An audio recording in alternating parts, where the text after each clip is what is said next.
बिस्मिल्लाहिर्रहमानिर्रहीम। अस्सलाम वालेकुम नाज़रीन, आप यूट्यूब चैनल देख रहे हैं। मैं इमरान खान हूँ। नाज़रीन, सबसे पहले पाकिस्तान की इंटरनल पॉलिटिक्स और बैनुल अक़वामी तौर पे बहुत अहम ख़बरें हैं मेरे पास। अमेरिका ने हतमी तैयारी कर दी है एक बड़े हमले की। उसके बारे में जो तफ़सीलात हैं मैं आपके सामने रखूँगा। पाकिस्तान और अफ़गानिस्तान के बीच में हालात काफ़ी कशीदा हो गए हैं। एयर स्ट्राइक्स की हैं पाकिस्तान ने। इसके नतीजे में क्या हुआ, वादी तीरा से बड़ी खौफनाक इत्तलात आ रही हैं। ये सब कुछ मैं आपके साथ शेयर करता हूँ। लेकिन सबसे पहले अलीमा खानम के ऊपर बहुत तेज़ी से हमले किए जा रहे हैं। ये हमले क्यों हो रहे हैं, मैं आपके सामने रियल सिचुएशन रख देता हूँ कि पाकिस्तान की मिलिट्री एस्टेब्लिशमेंट ने आसिम मुनीर साहब ने लंबे अरसे से इमरान खान साहब के उनकी फ़ैमिली के साथ कोई मुलाकात होने नहीं दी। इमरान खान साहब के वो लीडर्स जो उन्हें मिलने के बाद सही खबर बाहर लेकर आ जाते हैं, उनसे भी मुलाकात नहीं होने दी। सिर्फ सलमान सफदर साहब एक ऐसे शख्स हैं जो इमरान खान साहब को देख पाए या मिल पाए, लेकिन उन्होंने कुछ नहीं बताया, कोई पॉलिटिकल स्टेटमेंट नहीं दिया। वो एक सेटलमेंट के तहत इमरान खान साहब को मिले और अभी तक मुकम्मल खामोश हैं। अब मामला ये है कि अलीमा खानम को और इमरान खान साहब की बहनों को लगातार डिसक्रेडिट किया जा रहा है। पाकिस्तान के निज़ाम के ऊपर बहुत दबाव है। आलमी मीडिया बार बार ये खबर चला रहा है कि इमरान खान साहब की आंख को नुकसान हुआ है, इमरान खान साहब को कैद तन्हाई में डाला हुआ है, और अब वो एक लीडर के ऊपर मुकदमे के तौर पे नहीं, इंसानी हुकूक के मामले के तौर पे इस खबर को देख रहे हैं। पाकिस्तान के ऊपर बड़ा शदीद दबाव है डिफरेंट जगहों से। यानी आपका GSP प्लस स्टेटस है वो मुतासर हो जाता है, आपके और बहुत सारी चीज़ें वो मुतासर हो जाती हैं। तो बैनुल अक़वामी दबाव लगातार बढ़ता चला जा रहा है।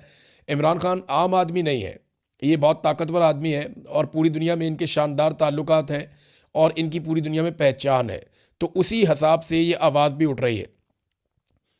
अब हुकूमत में ये दबाव है कि इमरान खान साहब को उनकी फैमिली के साथ मिलाया जाए और अगले 24 से 48 घंटों में या 25 तारीख तक या उससे पहले इमरान खान साहब की आंख में एक इंजेक्शन भी लगाना है अस्पताल में लाकर। अब अगर इमरान खान साहब इनकार कर देते हैं कि जब तक मेरी फैमिली मौजूद नहीं होगी तब तक मैं ये इंजेक्शन नहीं लगवाऊंगा, तो हर हाल में इमरान खान साहब की फैमिली को लाना पड़ेगा ये इंजेक्शन लगाने के लिए, और वहाँ इमरान खान साहब अपनी फैमिली के साथ सियासी बातचीत भी करेंगे, ये सब जानते हैं। तो इससे पहले कि इमरान खान साहब का कोई पैगाम बाहर आए, देखें इस वक्त पैगाम बाहर कौन ला सकता है। सोहेल आफरीदी को मिलने नहीं दे रहे, पार्टी के वो लोग जिनके ऊपर लोग ट्रस्ट करते हैं उन्हें मिलने नहीं दे रहे, और इमरान खान साहब की बहनों को भी नहीं मिलने दे रहे। तो इमरान खान साहब की बहनें जो पैगाम बाहर लेकर आएंगी वो पैगाम होगा लोगों के लिए एतबार के काबिल। अब इससे पहले कि वो पैगाम कोई बाहर लेकर आए, चाहे वो पैगाम अभी इंजेक्शन लगने के मौके पे आ जाए या इसके बाद किसी और मौके पर आ जाए, आगे ईद का टाइम आ रहा है, रमज़ान का महीना है, हर हाल में इमरान खान साहब की मुलाकात तो करवानी पड़ेगी। ये तो मुमकिन नहीं है कि आप ईद वाले दिन भी इमरान खान साहब की उनकी फैमिली से मुलाकात ना करवाएं, उनके बच्चों के साथ बातचीत ना करवाएं। तो आलमी दबाव बढ़ रहा है। ऐसे में इमरान खान साहब की बहनों को डिसक्रेडिट करने का सिलसिला शुरू हो चुका है। यानी उनको मुतनाज़ बनाया जा रहा है कि अगर इनके ज़रिए से कोई बयान बाहर आए भी तो इमरान खान की बहनों को इतना ज़्यादा मुतनाज़ कर दिया जाए कि उस बयान की अहमियत कम कर दी जाए या उसके हवाले से शकूक व शुबहात पैदा कर दिए जाएँ। देखें ना, कोई कॉलम लिखता है और वो ये कहता है कि ये तो विरासत की लड़ाई है। हालांकि इमरान खान साहब हुकूमत में भी रहे हैं, उन्होंने अपनी फैमिली में कभी किसी को कोई ओहदा नहीं दिया। हफीजुल्लाह नियाज़ी साहब से इमरान खान साहब की लड़ाई ये है। एक और नियाज़ी साहब थे, वो इमरान खान साहब को इनामुल्लाह खान नियाज़ी, वो क्यों छोड़ गए, उनके साथ भी लड़ाई ये थी। तो इमरान खान साहब अपनी फैमिली के अंदर ऐसे ओब्लाइज नहीं करते नॉर्मली, और इसकी वजह से उनकी मुखालफत भी फैमिली में पैदा हो जाती है। तो विरासत का मामला तो भूल ही जाए। लेकिन अब कुछ कॉलम निगारों से लिखाया जा रहा है कि जनाब ये तो विरासत की ख्वाहिश है। कोई जो है वो उठ के टाउट ये कह देता है कि जनाब अलीमा खानम जो है वो चेयरपर्सन बनना चाहती हैं पार्टी की, और उन्होंने इस ख्वाहिश का इजहार भी किया। कोई कहता है जी कि ये बाहर नहीं लाना चाहते इमरान खान साहब को उनकी फैमिली, और ये चाहते हैं कि इमरान खान साहब जेल के अंदर ही रहें, जैसा कि ख्वाजा आसिफ और दीगर टाउट्स। अच्छा, कोई कीड़े निकालता है, कोई ताने देता है, तो ये सारे कुछ ना कुछ ऐसा कर रहे हैं। गड्डापुर हो गया, शेर अफजल मरवत हो गया, मिशाल यूसुफजई हो गई। अब ये तो उनकी अपनी पार्टी के अंदर से उनके ऊपर हमलावर हैं, बाहर से भी बहुत सारे लोग हमलावर हैं इमरान खान साहब की बहनों के ऊपर। तो ये सब कुछ इसलिए किया जा रहा है कि इमरान खान साहब के हवाले से ये लोग जो भी कोशिश करें वो कोशिश मुतनाज़ हो जाए, और अगर कभी इनको मौका मिले इमरान खान साहब को कोई पैगाम बाहर लाने का, तो उससे पहले इनकी शख्सियत को इतना मुतनाज़ कर दिया जाए कि उस पैगाम के ऊपर लोगों का भरोसा ना हो। तो ये है जनाब सारा खेल जो अलीमा खानम के साथ और बाकी बहनों के साथ खेला जा रहा है। लेकिन सोशल मीडिया इसको काउंटर कर रहा है, और जो लोग ये खेल खेल रहे हैं वो अभी तक कामयाब तो नहीं हुए, लेकिन एक कंट्रोवर्सी उन्होंने क्रिएट कर दी और पाकिस्तान का मीडिया लगातार इसको हवा दे रहा है। यानी रोज़ाना की बुनियाद पे अली अमीन गंडापुर को, शेर अफजल मरवत को और बाकी लोगों को जो इस बयानिए को उठाते हैं, उन्हें टॉक शोज़ के अंदर बिठाकर ये बयानियाँ इसकी प्रोजेक्शन की जा रही है। नादरीन, दूसरी जो बड़ी खबर है जो मैं आपको देना चाह रहा था वो ये है कि पाकिस्तान की वजारत इत्तलाआत ने यह बताया कि पाकिस्तान ने अफ़गानिस्तान में 7 एयर स्ट्राइक्स की हैं, यानी 7 मकामात को निशाना बनाया। ये 3 इलाके हैं जहाँ पे 7 मकामात को निशाना बनाया गया है, और पाकिस्तानी हुकूमत के मुताबिक इनमें दहशतगर्दों के ठिकानों को निशाना बनाया गया और दहशतगर्दों को मारा गया है। अब सवाल एक और पैदा होता है, वो मैं बाद में करता हूँ, लेकिन अफ़गान हुकूमत का इसके ऊपर मौक़िफ़ है। पाकिस्तानी हुकूमत का मौक़िफ़ यह है कि यह रद्द अमल है जो दहशतगर्दी पाकिस्तान के अंदर हो रही है।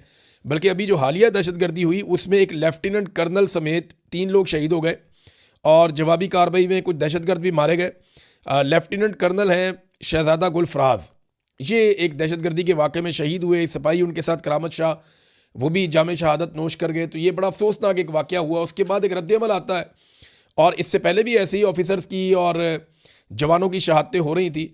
तो पाकिस्तानी गवर्नमेंट ये कहती है मैंने रद्द अमल दिया है और वहाँ पे दहशतगर्दों के ठिकानों को निशाना बनाया है और उन्हें मारा है। जबकि अफगानिस्तान की हुकूमत का मौक़िफ़ आया कि पाकिस्तान की जो स्ट्राइक्स हैं उनमें बड़े पैमाने पर सिविलियंस की जानें गई हैं, जिनमें औरतें और बच्चे भी शामिल हैं। ज़बीउल्लाह मुजाहिद जो तर्जुमान है अफगान हुकूमत के, वो ये कहते हैं कि नंगरहार और पक्तिया में बमबारी हुई है, दर्जनों अफराद शहीद और ज़ख्मी हुए हैं, वो ये कहते हैं। और उन्होंने इल्ज़ाम लगाया कि पाकिस्तानी जर्नैल अपने मुल्क की सिक्योरिटी कमज़ोरियों का अजाला इस तरह के जराइम के ज़रिए कर रहे हैं कि हमला किया जा रहा है सिविलियंस के ऊपर। अच्छा, एक सवाल और पैदा होता है जो मैं करना चाहता हूँ। देखिए, ये तो दोनों वजारत इत्तलाआत हैं। अब पाकिस्तानी वजारत इत्तलाआत ये कह रही है कि हमने वहाँ पे दहशतगर्दों को मारा है, अफ़गान वजारत इत्तलाआत ये कह रही है कि नहीं, सिविलियंस उसके अंदर निशाना बने हैं। बड़ा सवाल ये है कि पाकिस्तान के अंदर जो नुकसान होता है वो सिविलियंस का और सिक्योरिटी फोर्सेस का होता है, और पाकिस्तान की जो सिक्योरिटी फोर्सेस हैं वो हर वाक़े के बाद और पाकिस्तान की हुकूमत बराह रास्त इल्ज़ाम भारत के ऊपर लगाते हैं। तो पाकिस्तान भारत के ऊपर इस किस्म का कोई हमला करके उनको जवाबी कार्रवाई क्यों नहीं करता? देखें ना, भारत अगर ये हमले करवा रहा है, वो इसके पीछे मास्टरमाइंड है, तो भारत को भी जवाब देना चाहिए। लेकिन पाकिस्तान जो है वो अफगानिस्तान को जवाब देता है, उनके पास एयरफोर्स नहीं है, लेकिन भारत को पाकिस्तान जवाब नहीं दे रहा। पाकिस्तान को भारत को भी फिर जवाब देना चाहिए। अगर भारत की अटैक पाकिस्तान के ऊपर कर रहा है, उसूलन तो यही होना चाहिए। भारत की एयरफोर्स के तैयारे भी हमने गिराए थे कुछ अर्सा पहले, मैं ये भी आपको बता दूं। अब भारत में कुछ भी हो जाए ना, तो वो बगैर सबूत के पाकिस्तान के ऊपर चढ़ दौड़ता है और पाकिस्तान के अंदर आके स्ट्राइक कर जाता है। जब कुछ भी हो जाता है भारत के अंदर, वो सबूत कोई नहीं दिखाते। पाकिस्तान कहता रहता है सबूत दिखाएं, कोई चीज़ है तो सामने लेकर आए, लेकिन भारत हमला कर देता है हमेशा पाकिस्तान के ऊपर। और पाकिस्तान जो है वो रिस्ट्रेंट का मुजाहरा करता है और कभी भी भारत को जवाबी कार्रवाई नहीं करता जब पाकिस्तान के अंदर भारत दहशतगर्दी करवाता है, बकौल पाकिस्तानी गवर्नमेंट के लगातार ये सारे वाक़यात भारत करवा रहा है। अब नाज़रीन, आ जाए कि अमेरिका क्या कर रहा है रीजन में। ईरान के आसपास जितने भी अमेरिका के अड्डे हैं, उन सब के ऊपर बड़े पैमाने पर अमेरिका हथियार और फौजी जमा कर रहा है। तेज़ी से अमेरिकी बहरी बेड़े जो हैं वो इस इलाके में पहुंच रहे हैं। कुछ बहरी बेड़े पहुंच गए थे, कुछ अभी ट्रैवल करके पहुंच रहे हैं। जबकि यूरोप के अंदर, मिडल ईस्ट के अंदर अमेरिका के बहुत सारे फ़ौजी अड्डे हैं।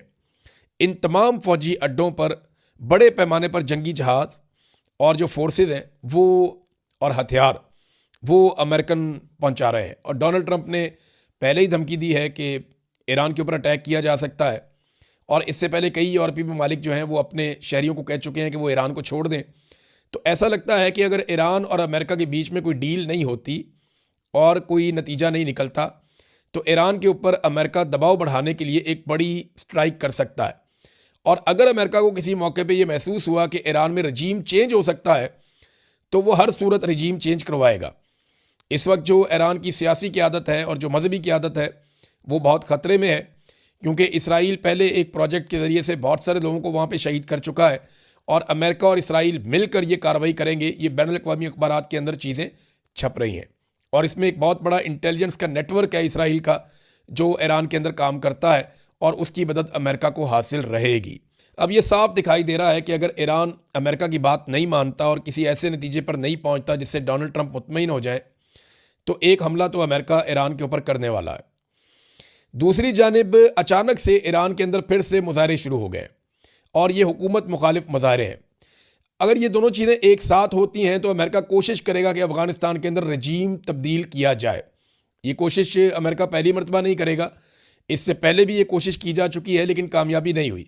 अब देखते हैं कि इस मरतबा क्या होता है, जबकि ईरान ने ये कहा कि हम कोशिश करेंगे कि जंग ना हो, लेकिन अगर लड़ाई हो जाती है तो फिर हम हर हद तक जाएंगे और जितने भी यहाँ पे आसपास अड्डे हैं जहाँ पे अमेरिका के असासे हैं हम उनके ऊपर हमला करेंगे।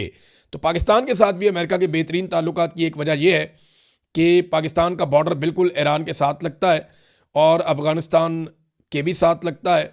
तो ये एक इम्पॉर्टेंस पाकिस्तान की बन जाती है, ख़ास तौर पे बलूचिस्तान की। और अमेरिका समझता है कि यहाँ पे स्ट्रेटजिकली पाकिस्तान कितना इम्पॉर्टेंट है। अब नाजरीन आप इस बात पे आ जाएंगे, वादी तीरा के अंदर एक इंसिडेंट हुआ। कुछ जगहों पे रिपोर्ट हुआ कि ये मॉर्टर गोला मारा गया, जिसके नतीजे में एक मुसाफिर गाड़ी में 2 बच्चों समेत 5 लोग शहीद हो गए। और कुछ इतलात के मुताबिक एक ड्रोन हमला था जिसके नतीजे में मुसाफिर गाड़ी के अंदर 2 बच्चों समेत 5 अफराद शहीद हो गए। अब जो मकामी सोर्सेज हैं वो ये भी बता रहे हैं कि इसके बाद लोग एहतजाज करने के लिए गए और सिक्योरिटी फोर्सेज ने उन लोगों के ऊपर फायरिंग कर दी, जिसके नतीजे में वहाँ पे 4 लोग शायद मजीद जाँ बहक हो गए। भी कन्फर्मेशन नहीं आ रही लेकिन इस किस्म की खबरें आ रही हैं। अब देखें ना, वादी तीरा है, वज़ीरिस्तान है, इन इलाकों से खबर आना बहुत मुश्किल है। मकामी सहाफ़ियों को खबर बहुत मुश्किल से मिलती है, हम तो फिर भी बहुत दूर बैठे हैं, लेकिन सोर्सेज ये बता रहे हैं और मैं आपके सामने रख रहा हूँ कि यहाँ पे पहले एक हमले में कुछ लोग इसको मार्टर गोले का हमला कह रहे हैं, कुछ लोग इसको ड्रोन हमला कह रहे हैं। उसके अंदर शहादतें हुई हैं और उसके बाद एहतजाज के दौरान मुजाहिरीन की शहादतें हुई हैं। और अब जो ताज़ा तरीन इतला आ रही है वो ये है कि बाड़ा चौक के अंदर लाशें रख दी हैं लाके मुजाहिरीन ने, और MNA इकबाल अफरीदी भी वहाँ पे मौजूद हैं। और ये अपर बाड़ा में ये हमला हुआ था मुसाफिर गाड़ी के ऊपर। और अब ये मुतालबा किया जा रहा है कि इसकी FIR भी दर्ज की जाए और सज़ा भी दी जाए। और ये लोग अपना मुतालबा कर रहे हैं कि हमें इंसाफ मिलना चाहिए। और ये भी कहा जा रहा है कि हम लाशें लेकर पेशावर की तरफ भी रवाना हो सकते हैं। ये नाजरीन तीरा की सूरत हाल है। और आपको याद होगा इससे कुछ अर्सा पहले जब वादी तीरा के मुतासरीन के लिए वज़ीर आला खैबर पख्तूनख्वा ने 4 अरब रुपए का पैकेज दिया, तो पूरे पाकिस्तान के मीडिया ने रोला डाल दिया था कि 4 अरब रुपया आपने इन गरीब लोगों को, कमज़ोर लोगों को, बेघर लोगों को, जंगज़दा लोगों को, मासूम और निहत्ते लोगों को आपने 4 अरब रुपए का पैकेज क्यों दे दिया? ये सवाल उठाया जा रहा था ना बहुत ज़्यादा मीडिया में। अब 11 अरब रुपए का एक अय्याशी करने वाला वैलेंटाइन तैयारा लिया हुआ है मरीम नवाज़ ने, मीडिया उसके खिलाफ उस तरह आवाज़ नहीं उठा रहा। तो ये शिकवा वज़ीर आला ने भी किया खैबर पख्तूनख्वा के। और ये तकलीफ दे बात है एक छोटे सूबे के कमज़ोर लोगों के लिए कि उन्हें अगर कुछ थोड़ा बहुत उनका हक मिलता है तो उसके ऊपर शोर मचा दिया जाता है, और दूसरी तरफ अय्याशी के लिए एक वैलेंटाइन तैयारा लिया जाता है। और इसराइली तैयारा है, शानदार तैयारा है, और उसके ऊपर किसी किस्म की कवरेज उस तरह से नहीं होती, वैसे तनकीद नहीं होती। वज़ीरिस्तान से नाज़रीन एक वीडियो आई है और ये बिलाल खान अफरीदी साहब हैं, इन्होंने ट्वीट की है और ये बता रहे हैं जी वज़ीरिस्तान में कर्फ्यू लगा हुआ है। और ये वज़ीरिस्तान का एक इलाका है, वो ये बता रहे हैं, आप साफ देख सकते हैं कि बड़े बड़े ट्रॉलर्स वहाँ से मादनी वसाइल से लदे हुए हैं और मादनियात लेकर बाहर जा रहे हैं, जबकि दूसरी तरफ पूरे इलाके में कर्फ्यू नाफिज है। यानी आम लोगों की ज़िंदगी मफलूज है, मगर जो वसाइल हैं या मादनियात हैं उनकी तरसील बिला रुकावट जारी है। ये मैंने आपको पहले भी बताया था कि ना तो तेल रुकता है, उसकी स्मगलिंग रुकती है ईरान से, ना मादनियात की आमदरफ्त रुकती है। अगर रुकता है तो आम आदमी रुक जाता है। कर्फ्यू है आम आदमी के लिए है, मादनियात के लिए कोई कर्फ्यू नहीं है। मादनियात हर वक्त निकलती रहती हैं और मादनियात के जो ट्रॉले जाते हैं उन्हें अमान हासिल है सिक्योरिटी फोर्सेस की जानिब से भी और दहशतगर्दों की जानिब से भी, क्योंकि उसमें माल है और वो सबको माल खिलाते हैं ऐसा लगता है। बहरहाल मादनियात वहाँ से जा रही हैं और ये सबूत भी उन्होंने दिखाया कि कर्फ्यू के दौरान भी मादनियात की तरसील जारी है। नाजरीन एक ख्वाहिश है बहुत पुरानी और ये ख्वाहिश है ग्रेटर इसराइल की। ये ख्वाहिश वक्तन फ़वक्तन सामने आती रहती है। इसराइल के जो हुक्मरान हैं वो ये कहते रहते हैं ग्रेटर इसराइल का मतलब ये है कि उर्दन, सऊदी अरब का एक हिस्सा, इराक़ का एक हिस्सा, शाम, मिस्र, लबनान, इनके कुछ इलाके जो हैं ये सारे शामिल करके एक बहुत बड़ा इसराइल बनेगा जहाँ पे इसराइल की हुकूमत होगी और समुंदर का भी एक बड़ा एरिया इनके कंट्रोल में होगा और सुएज़ कनाल भी इनके कंट्रोल में चली जाएगी। तो दुनिया की मईशत के ऊपर एक बड़ा तगड़ा कंट्रोल आ जाएगा इसराइल का। ये एक पुराना एक मंसूबा है ग्रेटर इसराइल का। अब इसके ऊपर जो है वो अमरीकी सफ़ीर जो हैं इसराइल के अंदर, उन्होंने रिमार्क्स दिए हैं और उन्होंने कहा कि मशरक़ वस्ता में इसराइल का कंट्रोल काबिल कबूल हो सकता है। और इन तबसरों को जिना अब ये तबसरे इस तरह के हो रहे हैं। इससे पहले एक और तबसरा भी आया था कि वहाँ पे जो एक थर्ड टेम्पल है उसकी तामीर के हवाले से भी अमरीकी हुकाम ने एक स्टेटमेंट जारी किया था। तो इसराइल के लिए जितना डिलीवर किया डोनाल्ड ट्रंप ने, इतना तारीख में कोई अमरीकी सदर नहीं कर पाया। डोनाल्ड ट्रंप ने इसराइल के साथ दोस्ती निभाई है और कमाल तरीके से निभाई है। डोनाल्ड ट्रंप ने प्लेट में रख के वो तमाम ममालिक जो इसराइल के लिए ख़तरा थे वो इसराइल के कदमों में पेश किए हैं। यानी पाकिस्तान एक वाहिद मुसलमान एटमी मुल्क है और पाकिस्तानी वज़ीर आज़म और पाकिस्तानी हुकूमत का ये स्टेटमेंट आता है कि उन्हें पीस बोर्ड के अंदर कोई एतराज़ नहीं है इसराइल की शमूलियत पे, और वहाँ मुतालबा भी नहीं किया जाता कि ये पीस बोर्ड के अंदर गज़ा के लोगों को या फ़लस्तीनियों को शामिल किया जाए, और उनकी रियासत के हवाले से भी कोई मुतालबा एज सच अभी तक सामने नहीं आया। तो नाज़रीन, इसके ऊपर जो है ना सऊदी अरब की वज़ारत ख़ारजा ने बड़ा सख्त रद्द अमल दिया है। ये जो अमरीकी सफ़ीर का स्टेटमेंट आया, रियाद ने मुतनब्बा किया कि बयानबाजी से इलाकाई इस्तेहकाम को ख़तरा लाहक है। सऊदी अरब का मुतालबा भी सामने आया कि 1967 की सरहदों पर मबनी 2 रियासती हल के लिए अपनी हमायत का उन्होंने कहा जी हम आदा करते हैं, ये जारी रहेगी, जिसमें मशरक़ी अल-कुद्स मुस्तकबिल की फ़लस्तीनी रियासत का दारुल-हुकूमत होगा। वो पुराना फार्मूला 1967 की करारदाद के मुताबिक फ़लस्तीनी रियासत का क़याम अमल में लाया जाए।